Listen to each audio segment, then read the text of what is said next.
جن امراض کا بہت زیادہ چرچا اور اضافہ ہوتا جا رہا ہے ان میں سے ایک کمر کا درد ہے۔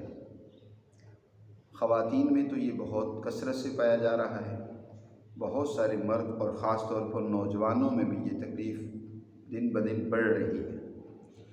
اب اس وقت اس کے اسباب پر بات کرنے کی ضرورت نہیں، مختصراً کچھ چند اسباب بتا بھی دیتا ہوں، کیونکہ جب تک کسی بیماری کے سبب کو دور نہ کیا جائے اس وقت تک وہ بیماری دور نہیں ہوتی، ختم نہیں ہوتی۔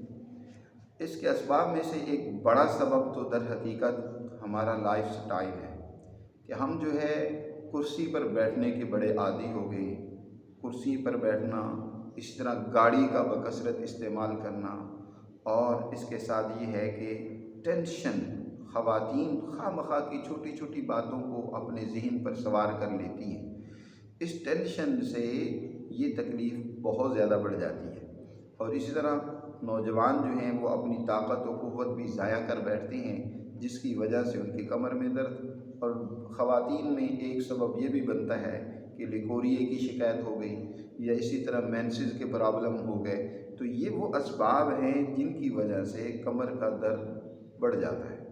اب آتے ہیں اس کے علاج کی طرف۔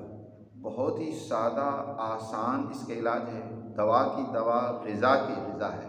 ایک دفعہ ضرور استعمال کریں، جو بھی استعمال کرے گا یقیناً اس کو اس حوالے سے ضرور فائدہ ہوگا۔ نہ صرف کمر کا درد بلکہ جسم کے دیگر دردوں میں بھی یہ بہت اس کے لیے مفید اور کام ہے۔ کرنا یہ ہے کہ ایلو ویرا، یہ چوڑے چوڑے پتوں والا چھوٹا سا پودا ہوتا ہے، ہر گھر والوں نے تقریباً اس کو رکھا ہوتا ہے۔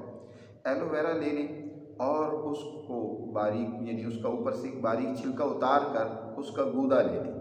اس کا گودا اور اسی طرح دیسی مرغی، ان دونوں کا سالن بنائیں۔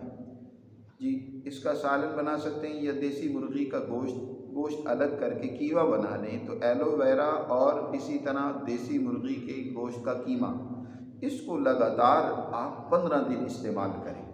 ایلو ویرا اور دیسی مرغی کے گوشت کو آپ اس کا آملیٹ بھی بنا سکتے ہیں، دیسی انڈے کے ساتھ ایلو ویرے کا آملیٹ بھی استعمال کیا جا سکتا ہے۔ صبح ناشتے میں وہ کر لیں، اور دوپہر اور شام کو اس کا سالن استعمال کریں، اور سالن زیادہ استعمال کریں، روٹی کم استعمال کریں۔